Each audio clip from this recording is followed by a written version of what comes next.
I was just in a bad position in my mouth. If it's a little bit dry, it just gets real annoying. Uh, and I wish those comments could, well, they're on the last video, so they can be seen. I put them on and someone could pause, but something about the tree enticing, I think. Um,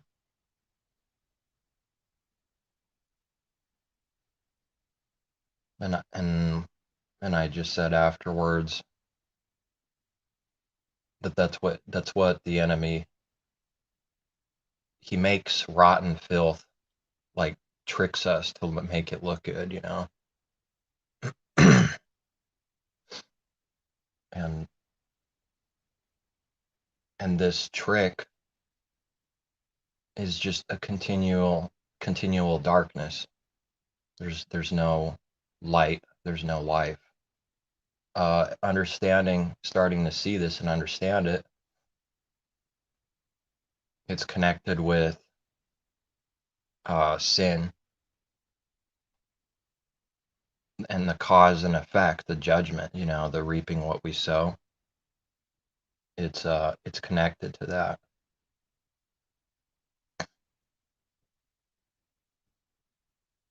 So then the believer starts seeing, look, if I do this, then this, and this is no good. And the serpent eats the dust. And the man is the dust, the flesh. It eats it up and destroys. And for a believer, they know it's happening, and it's painful. And they foresee it, and they see it what the unbeliever doesn't see, which I believe makes it a different degree kind of painful in a different way, where people that are not in the truth, they don't know. They think their way is right, and they genuinely don't believe that that's what it is, sin. And the carnal man always thinks, even prideful about the sin.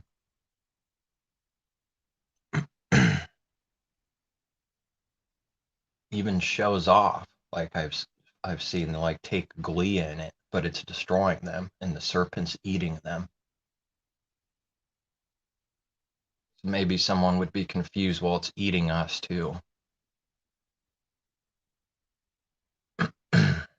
And the difference is, like, if we make some mistake, it grieves the spirit, and we start seeing this clearer and clearer. And so then, like, there's a contrast with life, and death, darkness. So it gives incentive to the believer to not want to do that, to start overcoming. So they start praying about this thing, to overcome it. Sorry, I'm a little off today. My throat's messed up, and I'm not sick. I don't believe I'm sick. I don't feel sick. Like some kind of flu or something. And I believe our Father's able to protect us from anything that He wants to, and He's able to do it. And I see that belief growing, where it wasn't very good in the beginning, and then even sometime after, doubting, sort of. So that's why we read not to be, like, double-minded. And every time we read something that's true, it strikes us. It's like, that's what I'm doing. Am I a believer now because I've done this? But that should be the path of the believer, where they see something and they go, uh-oh, I better repent. This is what I'm doing. He's showing me. And we just can't do it without the power given.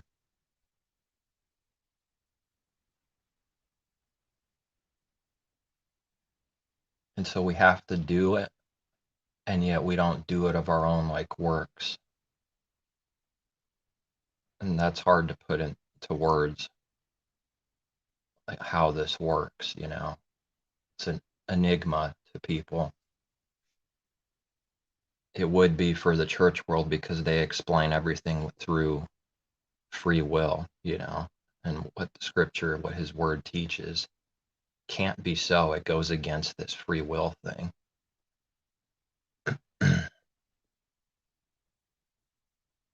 If someone's lying continually all the time, they do have to stop the lying. We have to realize that.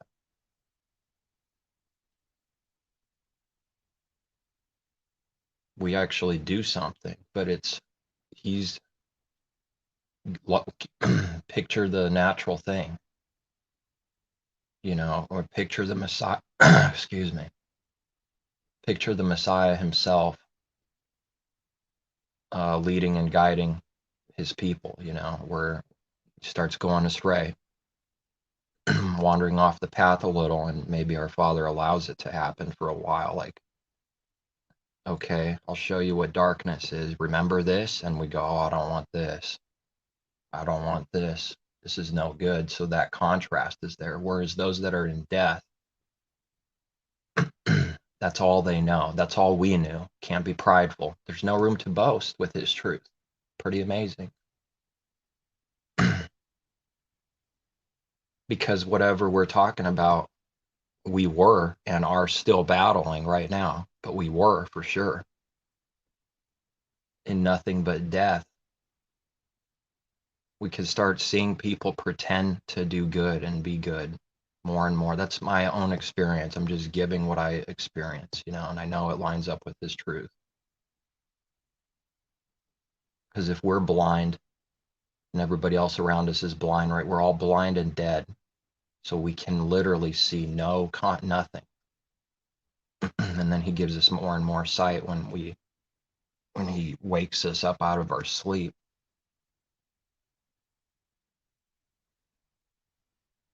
And we start seeing the contrast and the tricks the devil does that we never saw before. We never saw to the degree we need to and really understand them the way we need to.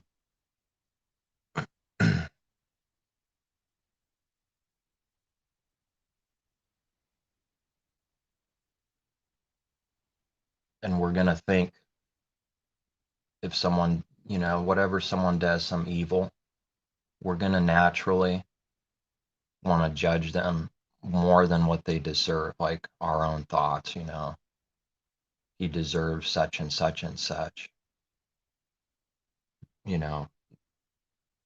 our own judgment, like put this, this is how I would, we can't do that. There is judgment. This is the very thing everyone's trying to hide.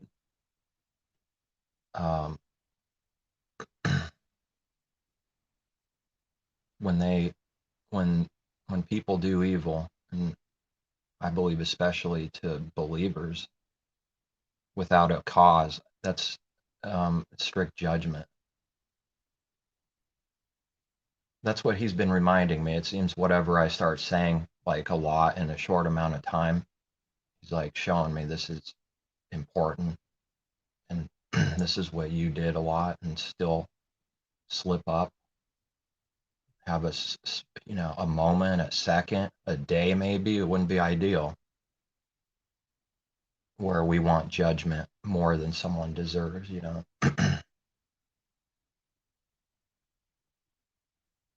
And it's not a coincidence that the serpent is low to the ground and eats the dust,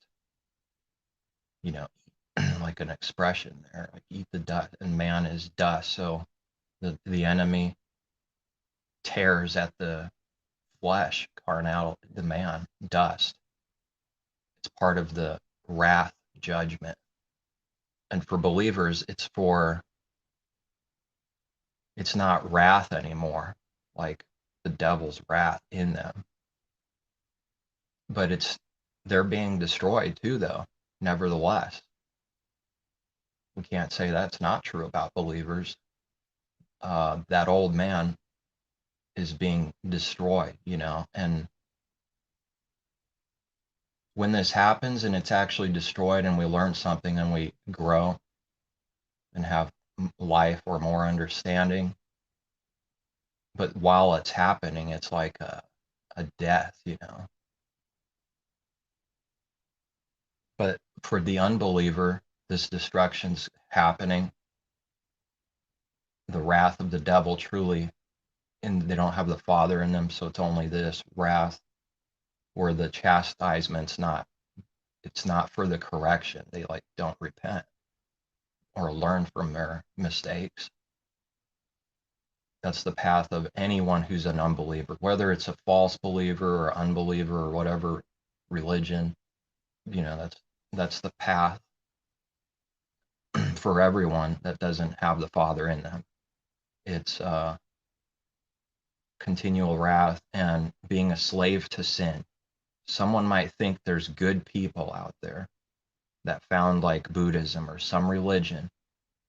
And I remember being kind of like not steady on this, not like black or white, day or night, and that's how a believer's life is in the beginning. It just has to be so. It's good to know. So then every time we read something and it strikes true, he shows us something like, oh, I do that. I'm double-minded. I don't really believe fully when I pray.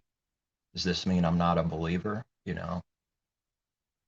His word is attacking us, not just, and it's attacking us. So, part of the pride in the church world, I believe what happens has nothing to do with them, and so it doesn't. It's judgment, the chastising judgment. They're fatherless without our creator, bastards, like I read, which everyone is before they believe.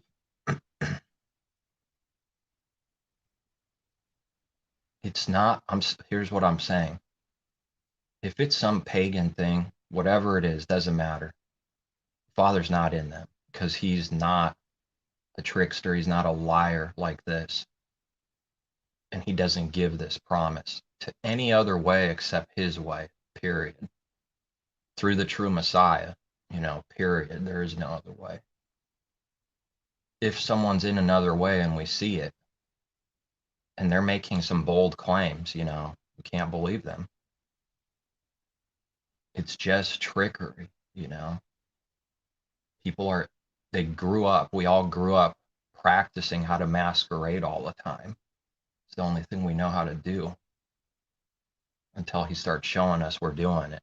And then we go, oh, am I a believer?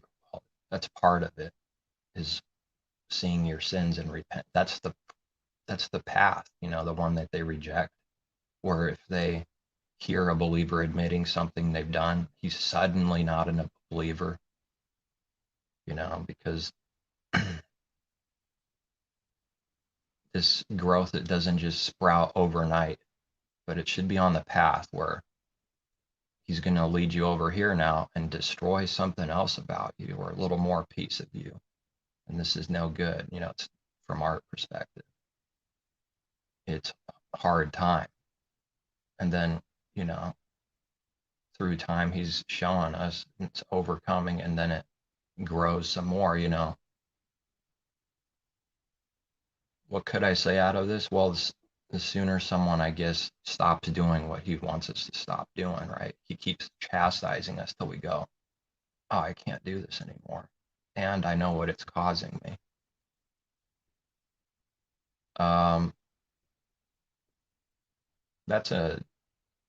That would be a especially hard experience if it's something that's like he's not making you overcome in one day, but it's like a long battle, like sweating, tired of fighting. And I think he does that to every believer with something. Doesn't matter what, something. They're not seeing the full overcoming, and it's making them wonder if it's going to happen. I believe it happens to every believer, but They just keep asking for the power to keep going.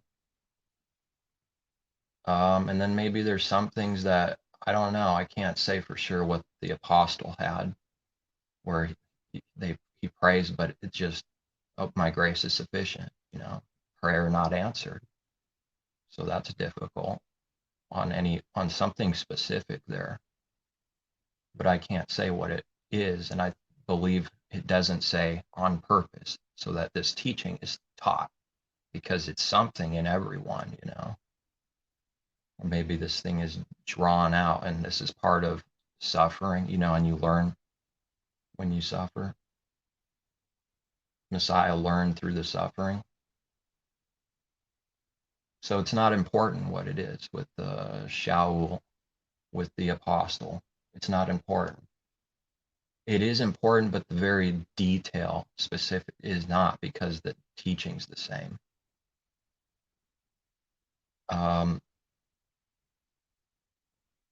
Whatever it is,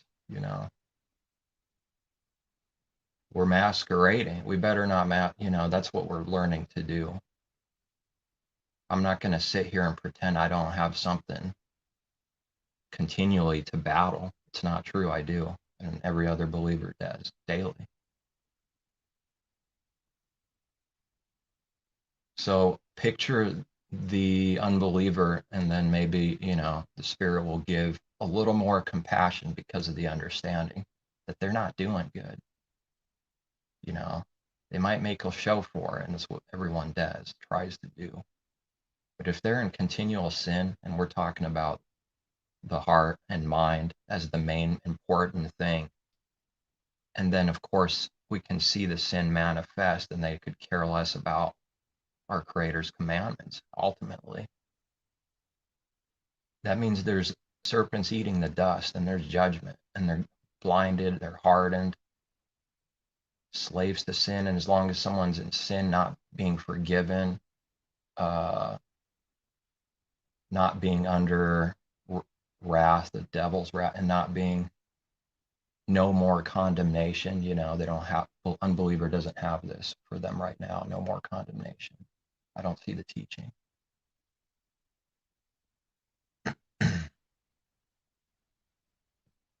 Is he partial? Will that change? He's not partial. It'll change. But right now, this is just, as I see the actual fruit and evidence, many called, few chosen.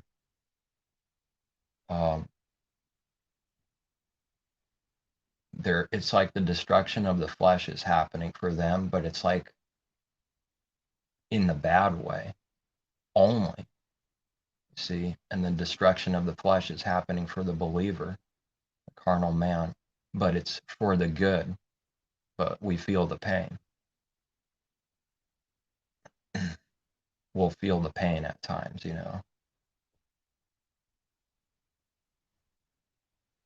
and wages of sin is death, and it grieves the Spirit.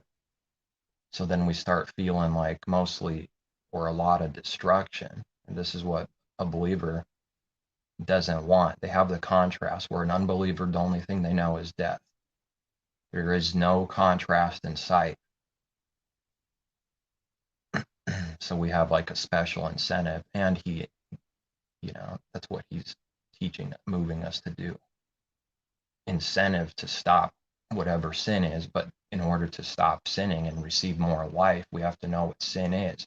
This is what the believer cares about. Unbelievers, they have their own real perverted definition in the church world of what sin is. There's no actual care or love for it. Only like a masquerade, a cover, if you will. And that's what the devil's good at. That's what I want anyone that's of the truth to see. That's what he gave me to see. The devil's constantly masquerading. I don't see a scripture where he's not masquerading. He's always stealing, killing, and destroying, but in the meantime, making himself look good. And so his ministers do also. But they're in death, and it's not getting better for them. they're like in the process of dying, like Adam, like literally dying there.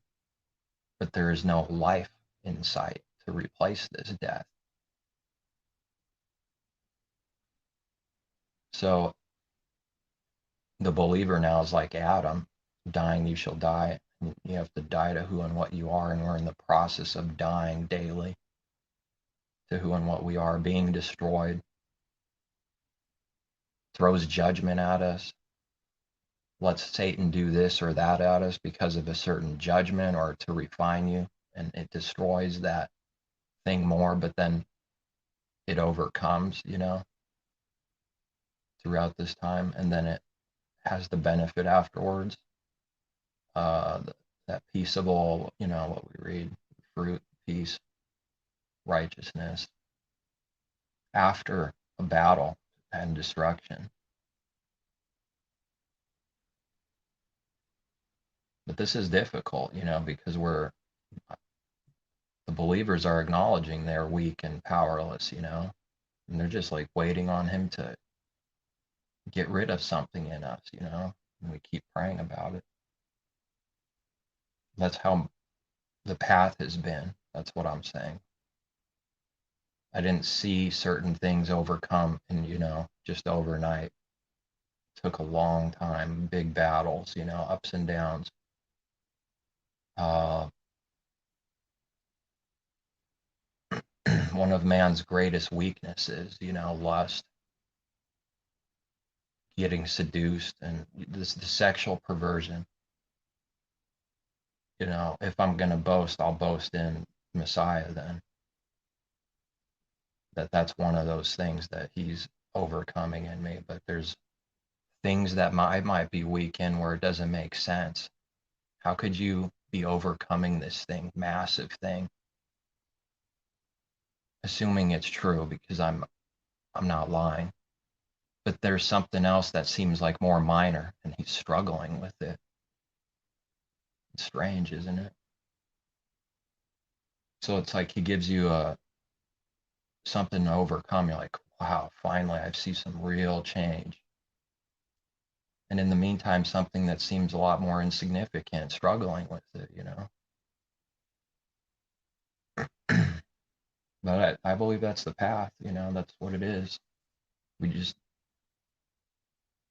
He gives us the power, and it's like a battle in the meantime, like destruction, war, back and forth, and he gives us life and lifts us up, and then more, and then finally this thing starts manifesting that you're actually overcoming the actual sin. You're not doing it like daily like you were in your mind and heart.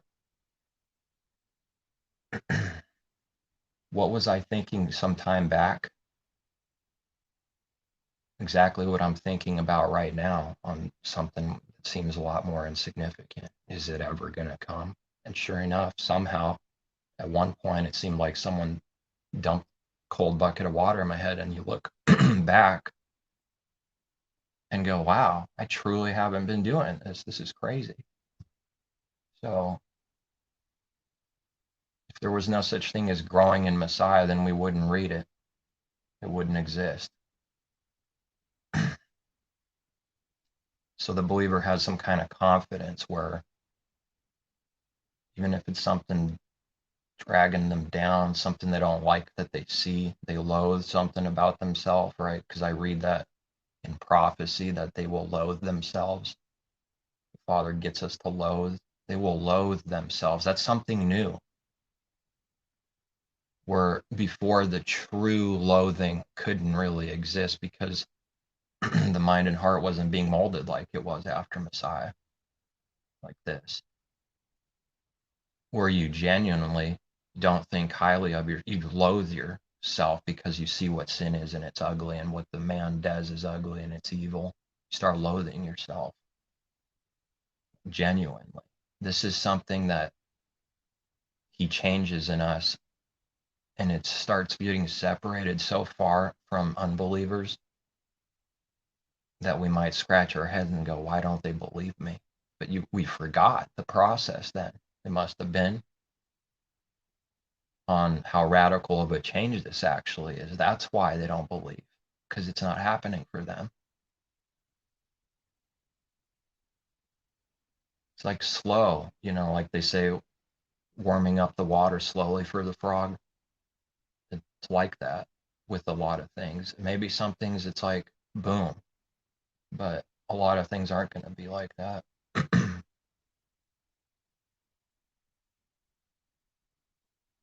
What else does this?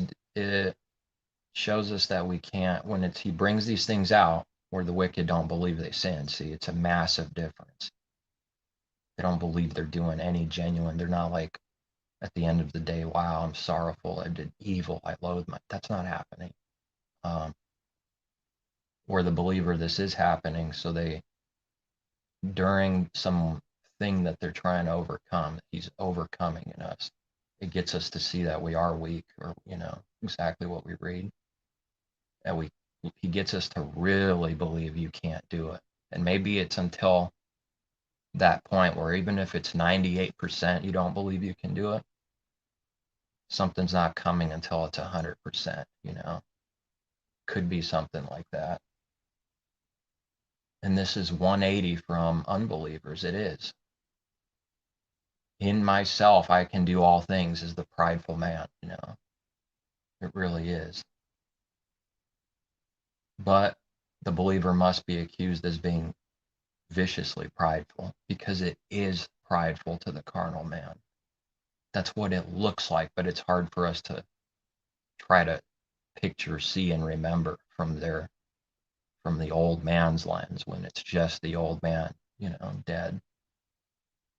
It would come, I'm trying to even picture it, and it must be an amazing sight that we don't even get to fully see.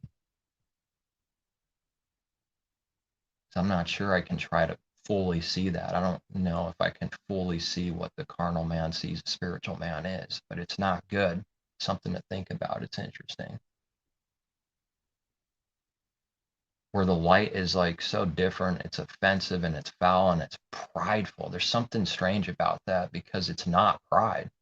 And yet to them, it's real prideful. They'll call it pride. Part of it, I think, is a spiritual, real confidence, that the believer, they're weak. Like I said, the flesh doesn't believe in self, weak, but they're being made strong though. They're actually strong where they're actually weak that don't believe. So what they see, not fully understanding, is they're seeing strong, and they're seeing some kind of confidence that the world doesn't have, something different. And it's, so now we can look at the carnal man when we see him winking the eye and puffing up his chest and walking prideful. We see that's pride, but they also see that this is pride. It's at war. It's at war. The Pharisees thought Messiah was prideful. They accused him of even even claiming to be God. This is what they were, with that mockery kind of, are you God? Because I've been asked that too, in the middle of just giving some truth. So, okay. And believers will experience something like that, if not literally those words, at some point, or they already have, where you're just giving truth and all of a sudden, are you God? But the real thing is, are you God? Because the serpent says you shall be as gods. For the believer, the opposite is true. Oh, we're worms. We're not gods, that's for sure. He's showing us how weak we are. They don't believe us, though. Doesn't mean we're fixed 100% and we never make little prideful mistakes or something, but this change is happening. That's what they want. Unbeliever doesn't want it. They save their soul, and so then in confusion, they're destroying their soul, because judgment must come to sin, and sin is death. That's the wages of sin. So when someone sins, they're dying in death and destruction. And so is the believer. Except this is going away, but the new man's growing. The Father's growing in us to replace this death, because if not, and then there would be no life. We would just be unbelievers in slaves to sin and death, Really starts making a lot of sense when we're given the actual truth coming alive.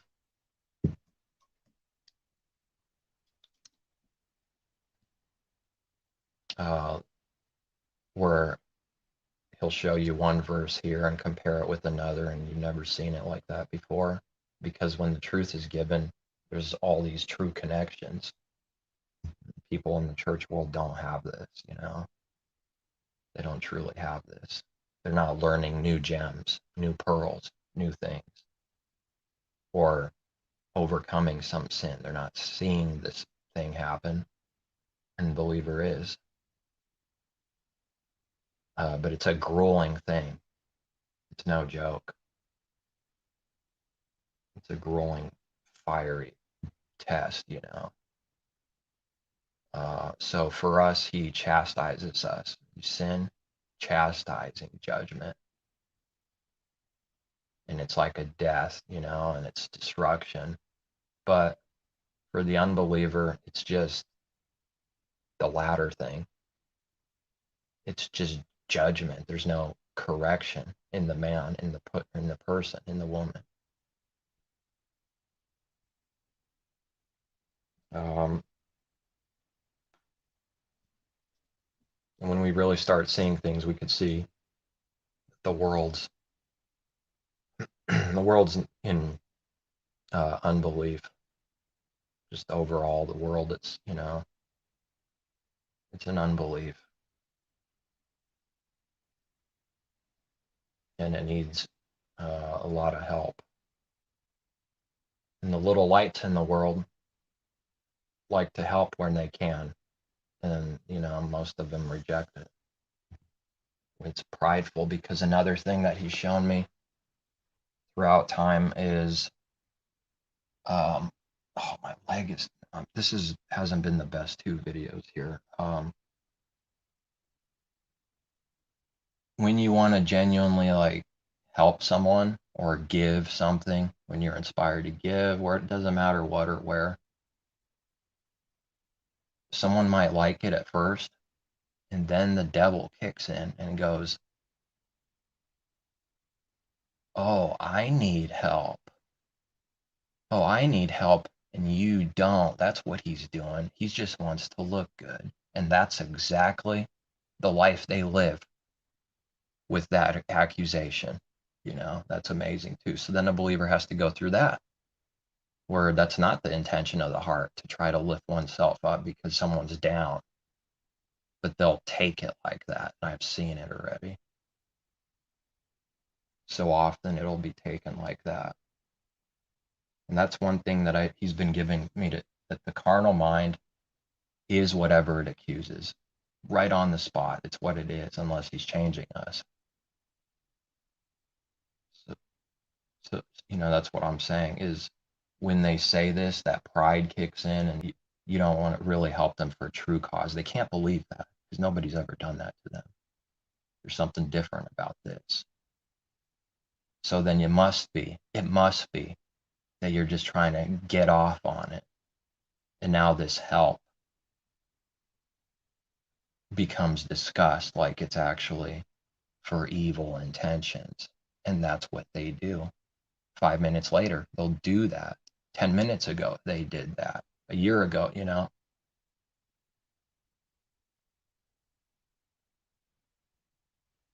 So that's well, that kind of sucks to see that. It's interesting that they can see something in someone else, but it's like the blinding, it can never see self. And that's what believers start seeing, is self. That's one of the differences. It starts loathing itself because it sees these things. And that's like the point of everyone being destroyed, in the process of, is the best way I could say it right now, in the process of being destroyed. But this destruction to the church world is massively. It couldn't be one more 180. It does not truly see this. It couldn't listen to these words, or another believer, and practice hearing them and like repeating them, and it still wouldn't understand or believe it. Telling the truth. It needs to be given. Must be given, because I know I had to be given for me, because I didn't understand it. But it's easy to take it for granted after it. Like, he shows you something for a while. It's kind of easy to take it for granted that you do need to be given. Like, we start maybe delusionally thinking, this is what I understand. I got this understanding from myself. No, it didn't happen. So that's one thing that I've mentioned before. His truth is like a test on pride,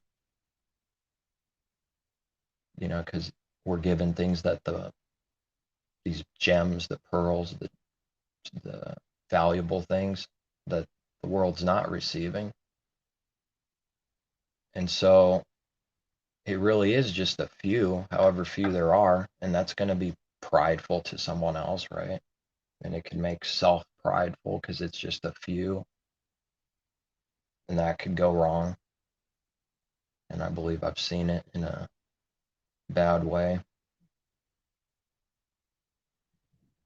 And it's happening, there's false prophets that it's just the serpent knowledge, man. I mean, it's that spirit of for self and pride, any kind of knowledge, It's not seeing or believing even what it's saying necessarily. It's just using it for some kind of self gain. And for whatever reason, that seems to be like a strong temptation for people, is to take something and use it. And what I'm seeing is it's tricky,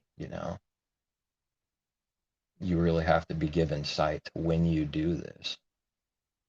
So people won't acknowledge that they do this because they don't see it. They don't believe it about themselves that they do this. But people are quick to point a splinter out, right? And this is a false accusation that a believer's only doing this to trash them and make themselves look good. They'll accuse you of that, right? And it's a splinter. And then the log becomes in the other person's eye because of the hypocrisy. That's why. It could be the same sin, two people, but the one that makes this judgment, and it's like a hypocritical thing, it's a log. It's worse than the splinter.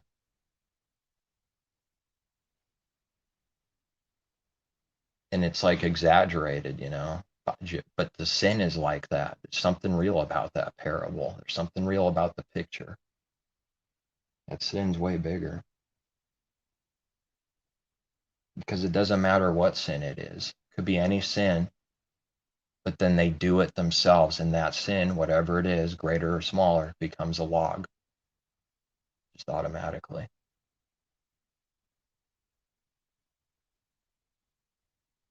And the carnal man's tempted to do that, and then you go, oh wait, am I really overcoming or doing this right now perfectly? Maybe I should keep my mouth shut, keep my heart shut,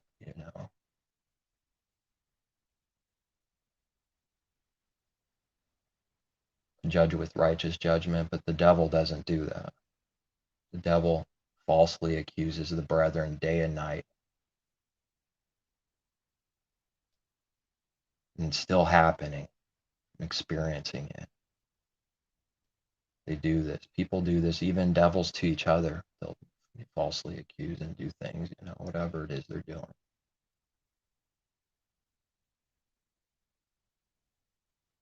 The devil hasn't been destroyed and done away with. Like, I know there's groups out there that teach. It's monstrous when someone's given to see these things and they hear those words. I will never be put in words. I tried to do video. I don't like saying tried, but I've done whatever I was inspired to do on that teaching and go into it a little more depth. But I still can't, they won't believe me or another believer, they have to not believe you, because if to believe what you're saying means they're lying, and they're never going to acknowledge that. So they're going to just say you're lying, the very thing that they're doing. You can't be experiencing this true thing, this heart problem, spiritual things, wisdom, understand everything. You can't be experiencing this because of my doctrine that I created in my head. Pretty evil, man. They have no clue what they're saying. So no, the devil hasn't been like done away with. He's gone. He's destroyed. Smile now. It's the kingdom of heaven right here in the full. It's here, but it's still coming. But they teach something foul, though. The to come has passed. Therefore, it is not to come for anyone now. That doesn't even exist. That doesn't even exist. It's to come for anybody that's alive right now. They say the to come has passed.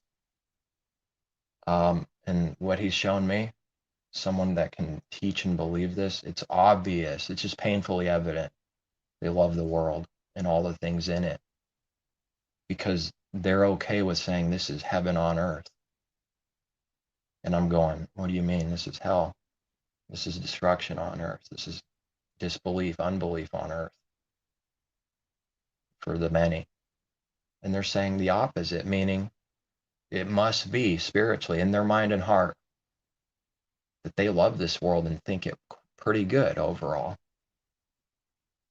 And anyone who's friends with the darkness and friends with the world is an enemy to our Creator, so they're enemies.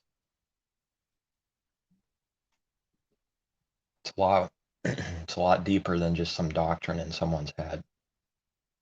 They're legitimate enemies, And when this is true about anybody, that means they have a legitimate hatred for our Creator and His people.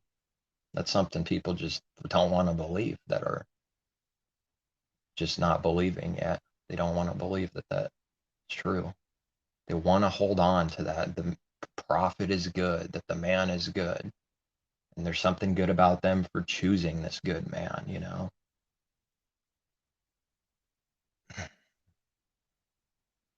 I'm no good. That's what he's showing me, though. I'm no good, see? Loathe self. Hate your soul shall find life. He who hates his soul shall find life. Or doesn't love, the same thing really from different. He who loves mother, father, brother, sister, and even your own life, your own soul, has nothing to do with me. That's another big enigma that they don't want to touch. If you ever bring that up in front of people, you'll see that nobody has ever spoke of it in any real way, because there is no answer for it. And the one time I could remember talking about it at some point in the past, the person was trying to explain that it must be because of the father doing something evil, so they have to like literally hate them with the heart. I blew my mind, because whatever is a lie, it's actually a lie. The answer is utter foolishness every time. It's just a matter of being exposed. And it was an utterly foolish answer, that we actually hate them with the heart. And this, so you saying it's okay? Throw in another phrase real quick: love your enemies, and they blow up. I've seen it, because it's a massive contradiction, and even they could see it to some degree, and they don't understand, and they don't want to, and it makes them angry that they've been exposed as massively contradicting His word, and they don't have an answer, so they just forget about it. That's what always happens if they don't believe. They just will forget about it. They legitimately forget about it and will act to a believer as if you never said anything, ever. I remember it was blowing my mind some time back, but I just didn't see it as much as I need to, like I see it now. I was seeing something like, how is this person actually doing this? How are they responding like this? How is it that it's as if I said nothing, And then he started showing me later on what that word means, that the bird plucks the seed. And go, oh, okay, an enemy did this, and there's nothing we can do about it, Just pray for him, that's it. We give, pray for him, and that, by the power of man, believe, we can't do that. Compel them to come in, you could do that, but the many don't believe, just the few. And you don't know who, and I don't know who. Go out on the highways, the hedges, the streets, he goes out.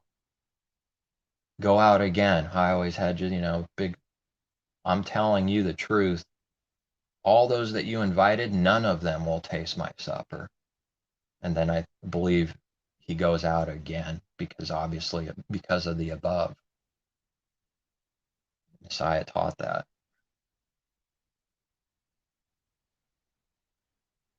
Compel them to come in. This is about believing right now, too. It's not too, it is now. Where they don't believe, that's what he's saying. And they ultimately don't believe. And he said, they will not taste my supper. No.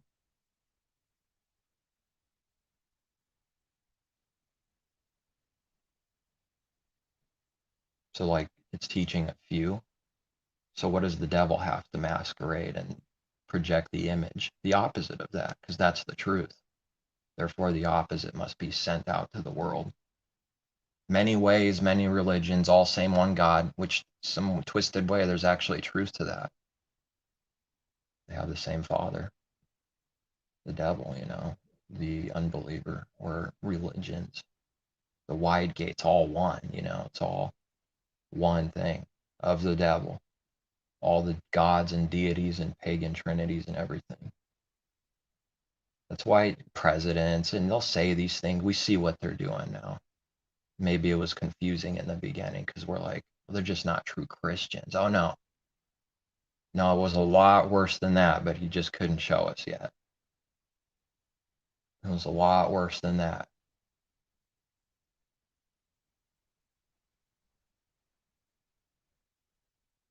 And the world's being pushed, I believe, to believe that the devil's the true God, I think like more consciously even, but it's just the thought, it just seems like that's where it's going. Where the world's so blind, every time it thanks God, it's thanking the devil, for the carnal blessings that he's bestowed upon them for worshiping him.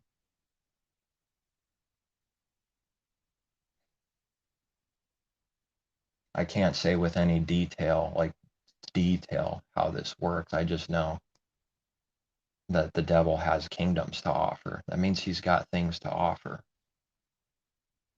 That's where their intention is, the treasure, underground money, That's where their heart is, underground. But believers are seeking things from above, better things from above, and that's where their heart is.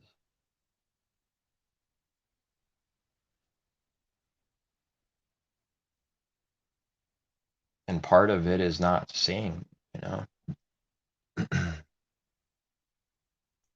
of it is not seeing the full thing. It's called faith, believing in things not seen, but you hope for them.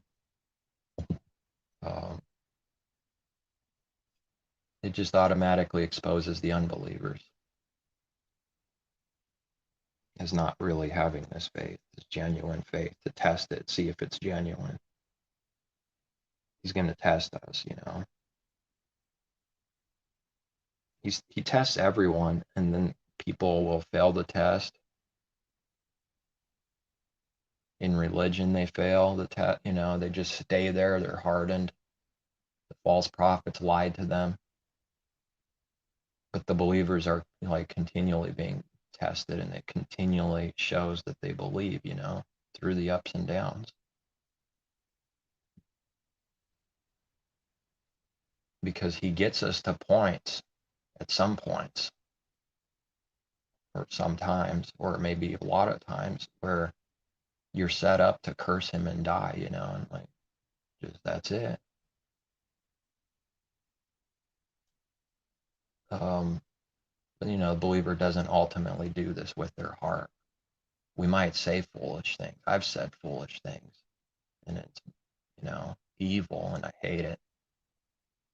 But, we don't actually want what we say in a time of wrath where we didn't actually follow the scripture there of slow to wrath, slow to anger. It just built up, and it's, boom. Self-control wasn't there. Where spiritual man has self-control. Sinners are out of control spiritually. And it could be one thing above another. It doesn't matter. Someone's weakness could be this more than the other. It doesn't matter. They all have weaknesses, and we're all in slavery to sin, without the Father taking us out of Egypt. Meaning, like, we all start there, right? Everyone's in, all his people. Look, they're all here. We're going to get Moses the prophet, and he's going to be the mediator and show you this is how you get out of slavery. And most of them, the many, learn from it, complain and want to go back to sin in Egypt. And they do. Ultimately, they don't make it to the promised land. They're just continually unbelieving. It's the teaching and continual unbelief, and ultimately a death. These are fiery words, man, but it's just become so true, normal to me, that we actually, whatever we give, whenever we do, it's just genuinely like what we see and believe. And we almost forget how fiery the words are. And they go, you say this because you think you're this and this. And you go, what?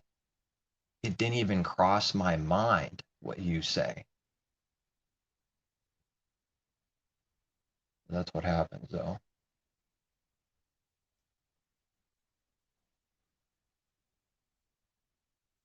Because what we're saying, look what I'm saying, look what the believers are saying. All the church world's in darkness.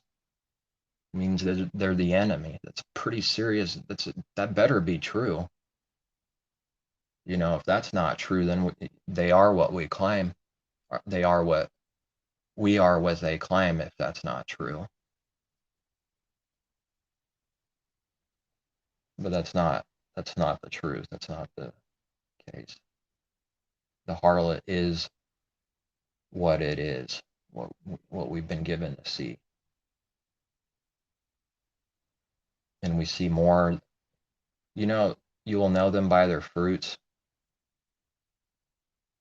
I hope people aren't picturing physical labor as the only understanding here, because they're good at faking that. They're good at looking good, These works are the secret things they do in their heart in the darkness, And then some of them are just painfully evident. These are their fruits, their works, their proof that they don't believe. We see enough proof. We don't need more. They hate the commandments. They hate his laws. They don't want to keep them in the heart. And they're attached, on the flip side, they're attached to the devil's system, holidays, That's their works. That's the fruit. Fruit is not what religion says it is. It's whatever our Father tells us what it is.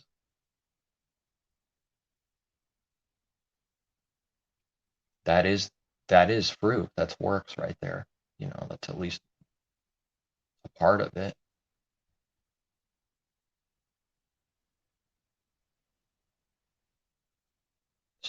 Loving the pagan holidays in the mind and heart, that's a bad work. That's no good work. That's bad fruit. Like thinking bad fruit like corrupt, rotten. Look, here's what's sprouting. It's like corrupt. It's a bad tree. It's dead. It's bad. It's unclean fruit. It's unclean works. And of course, that's not, you can go deeper into that, but that's definitely a part of it.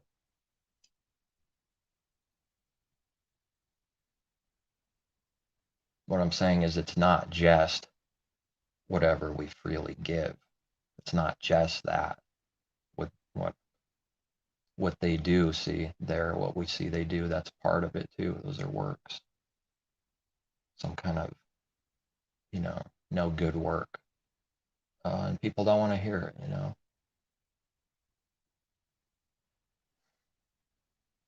You could see that it's fire because it's like instantly something sets them off, and it's like for us, we could see why. It's proof. If it wasn't such a big deal or it wasn't a sin at all, how come why it bothers them so much, so consistent? How come they need to get you away so quickly if it's not some kind of sin they're in?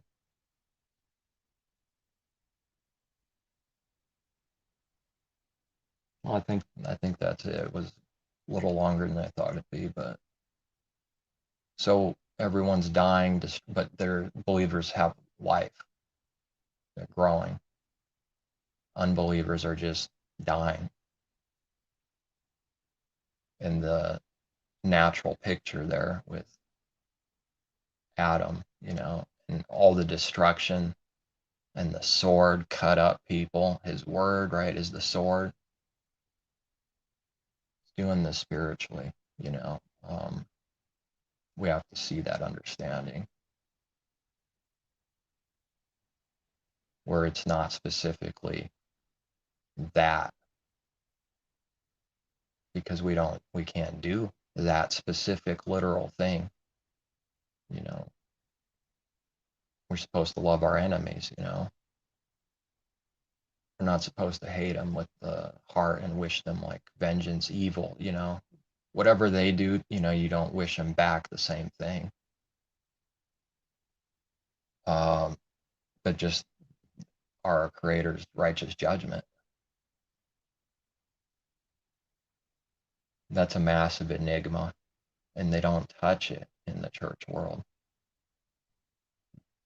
It seems to me no one even dares to ask. But I believe I can see at least enough right now to say something why that's happening. They're blinded. Wherever a question might have arose first, some kind of delusion was settled in their head, or just, oh, it's not a big deal. I'm a Christian. This is good. They just want to forget about it, and they do. So we're talking about things constantly that he's showing us that we know are true. And these things are never brought up in there, and it's evident that it's not. No one ever speaks about this like this, truth in there. And they always contradict the scriptures because lies can only contradict.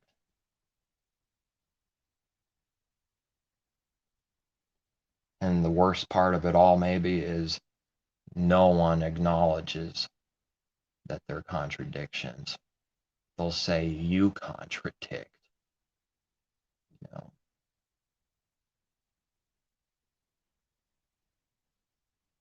Loving our enemies while our Father tortures people with no end is not a contradiction to the harlot.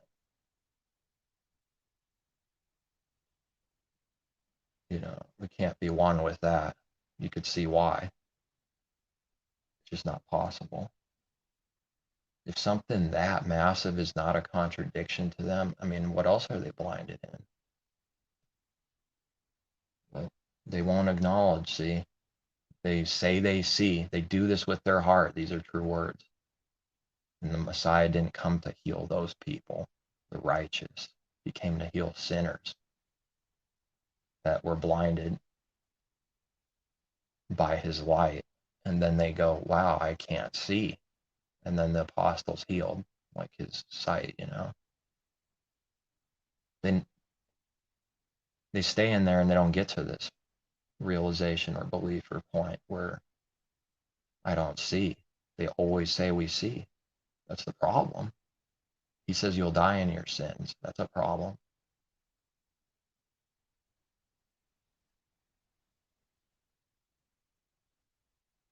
If you said you don't see, you, it wouldn't be there. But since you say you see, your sin remains. That has to be given too, because I remember not understanding that, literally not understanding it. Everything has to be given. All right, that's it.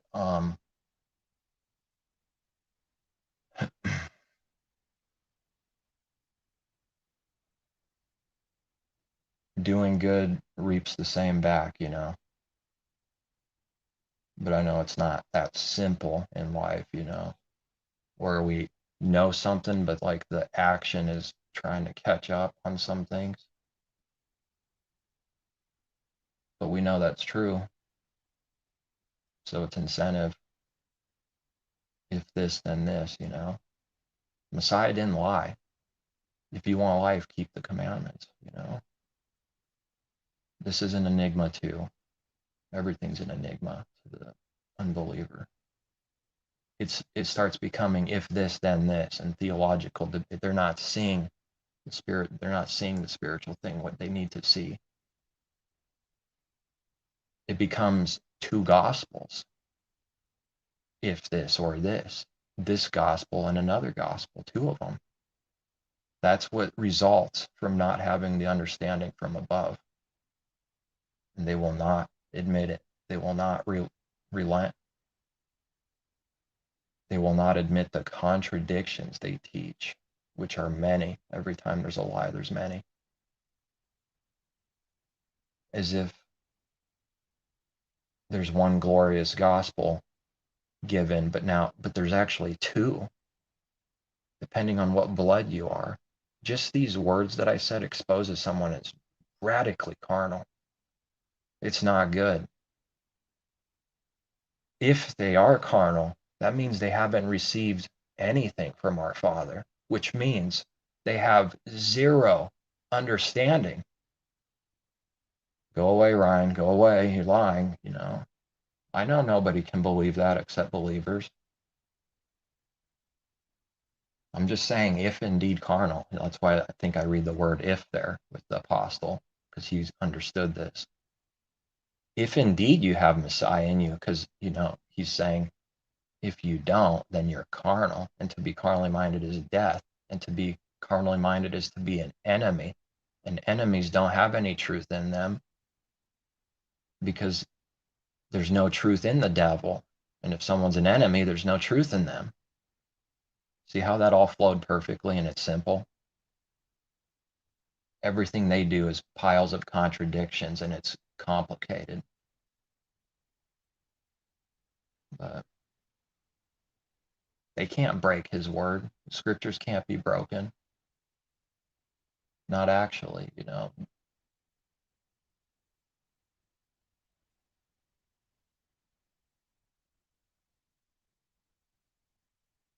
That takes understanding to be given that, So we don't go around teaching like two gospels, And that's not even about that thing so strongly only.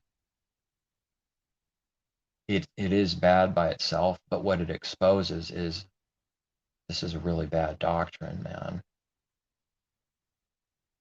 And you don't see that they see contradictions and problems, which means they're happy to continue teaching this massive lie, which means looks like they're carnal.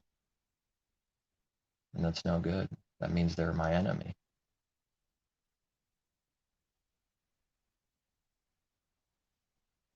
And every little beast seems to do okay until they're exposed. This is true about ourselves too,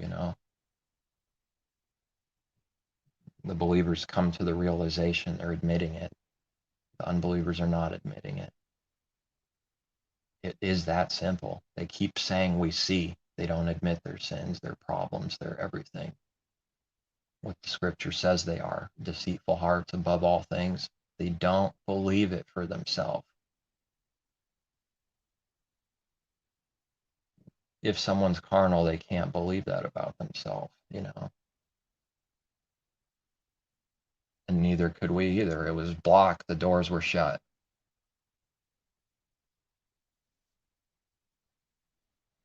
But it got dark here all of a sudden, the sun setting.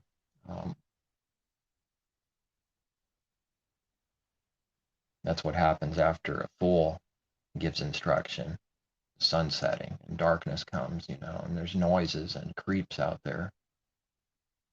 And you never know when you might get struck from behind. That's how the enemy works.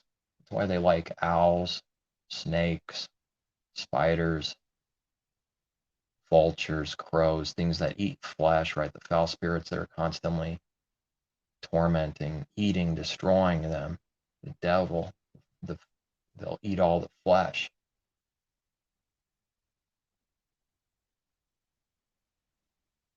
The birds, the foul spirits.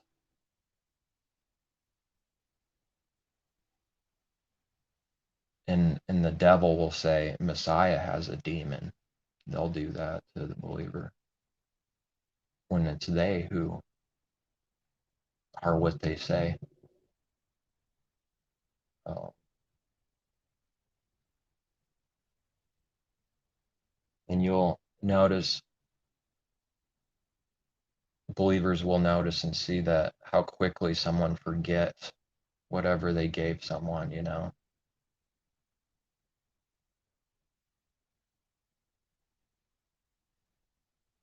Because when we're talking about actual truth, his word, it doesn't waver. It's never wrong. That's his word. This is what truth is, whatever he shows us, it means. So then other believers will also see the seed get plucked from people as if you never said anything.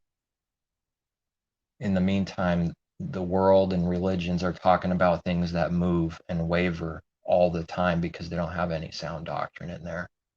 They never talk about it with any understanding. They're the waves constantly tossed by every wind of doctrine. So one against another, division, and always moving. One says something over here in this church world or YouTube, and another Christian is saying something over here, and they're teaching different things. Why? Because they're moving. They don't have any sound doctrine. They're not talking about the actual true things, because if they were, another believer 3,000 miles away will be saying what I'm saying, and they'll see the same thing because it's sound doctrine. That's why it's truth. It's been established. It's not different truth. It's not opinions. It's whatever he gives us, the meaning of the words. So he's likened to a rock, Rocks are heavy, they don't move. That's the point. Firm foundation. If the wicked are tossed by every wind of doctrine, what do the believers have?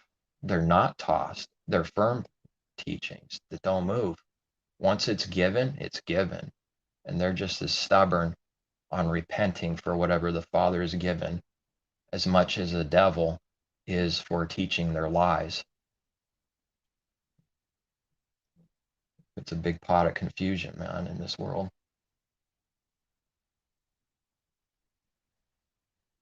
Just pretend something is true for a second. Whatever it is, it's true. It's the Father's teaching, and the believer's been given it. Are they going to repent from this belief and understanding that they've been given? And if they did, that means they would be moving away from what's true. So all I'm saying here is that exists. What is this reality? They'll accuse us of doing the same things that they do.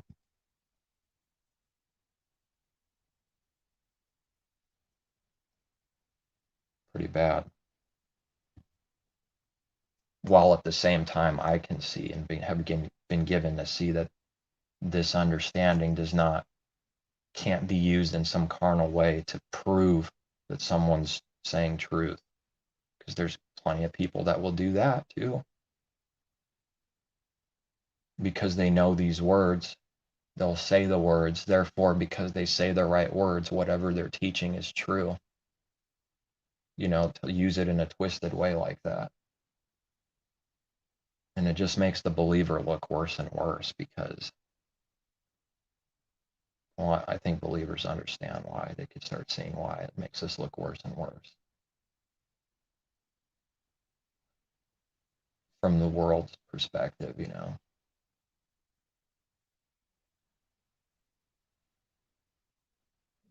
What should someone be doing? Well, they should be praying about keeping the commandments, and what sin is, what they're doing,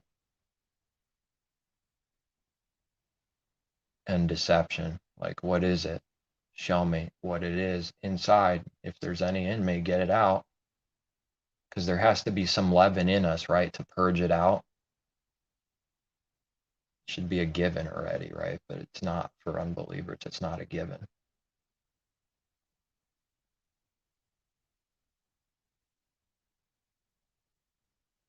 But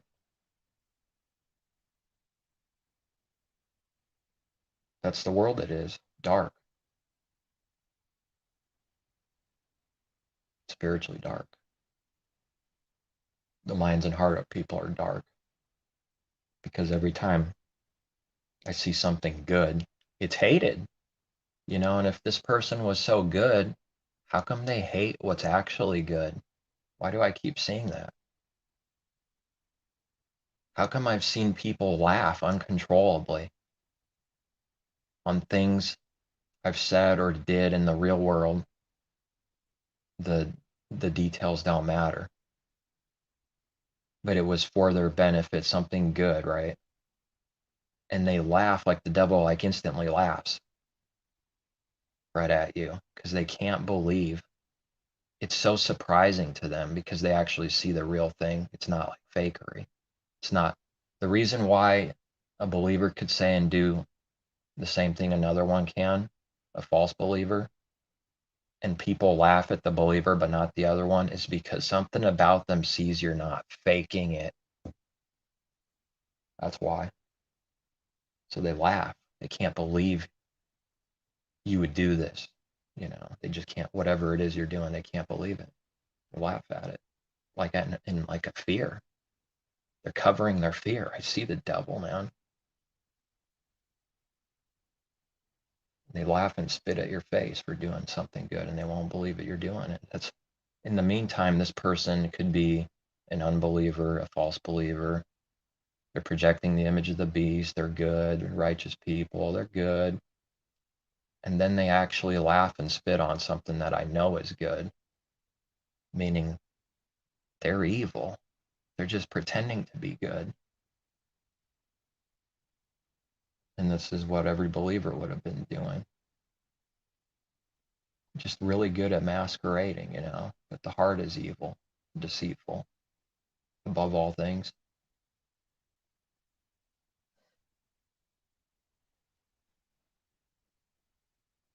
When 500,000 people could bear something someone's saying, it worries me just a little bit. You know what I'm saying? I think so. Because anytime I've seen truth be given, everyone hates it and wants to run from it. So when I see things on the internet world and there's like hundreds of thousands of views and everyone's praising, there's something massively off about this. But to try to start dig and expose it, we can't even do that. So he's showing me, look, if you start doing this, there's no bottom. Everyone's against you. And if you think you can like win some kind of game that they like to play, you're a fool. Okay. and then you don't do that same exact thing in the same way anymore, you know. Better to just give to someone that's like poor instead of these people. But I'm not saying to do nothing. I'm just saying like overzealousness, expecting something, like the expecting part is part of the problem. You can't expect it. It's going to be a big letdown every time, almost every time, and certainly almost every time. And you would think it's some, I'll just change doctrine real quick. I believe in salvation. Oh no, it doesn't work like that. No, because it's connected. It's a deep spiritual problem with the heart. The devil cannot believe actual truth. If something's true, it can't believe that, see that, and believe it in the heart for itself that this is true. It can't do that. If it appears that they believe something that you think is true, something about it's been twisted. What they think and believe about it's been twisted and presented as if they do believe it, but it's not what they say. It's not what they say. This is the image of the beast.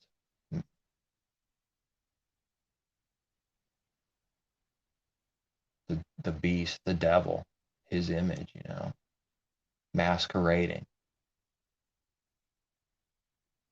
projecting what they want people to see. If they need to see people to see that this believer's evil, they'll insert words in tricky ways to make it look like this believer's evil whenever they feel like it, which is a sin.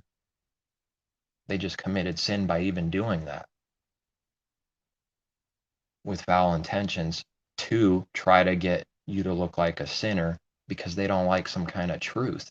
It's a personal attack all of a sudden. So yeah, we can't do that thing back to people. Can't do the same tricks and snakery back. All right, I think that's it. That's all for this. Um, Hopefully, believers can see that this destruction leads to life, though. It's just the way it's happening for the unbeliever is you have to get to the point where you don't see, where you're blind, and they're just in continual destruction.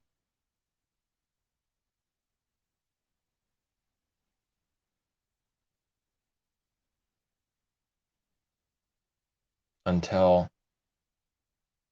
Joseph, saves them. Until, Joseph, at the right hand of Pharaoh, saves them. All right, peace, take care, seek truth.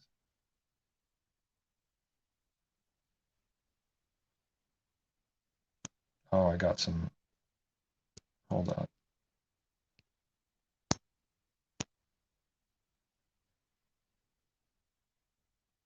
More about your beliefs if you're willing to have dialogue, my email. I'm just going to take a snapshot of, so I don't forget there.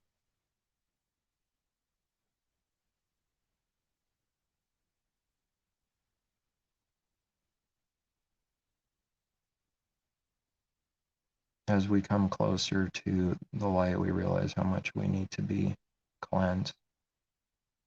Yeah, that's like simplifying it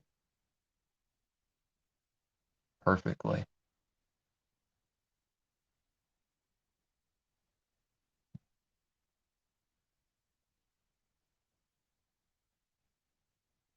Um, yeah, that's it. That's simplifying it perfectly. And that's basically what he's showing me constantly. The more he opens our eyes, the more darkness we see out there, and the more darkness we see in us that needs to get out.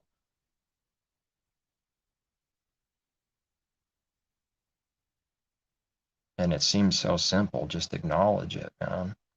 but they don't want to do it, you know? So that's the believer's confidence, is that they acknowledge it and they say, man, I need help. This is what it's about.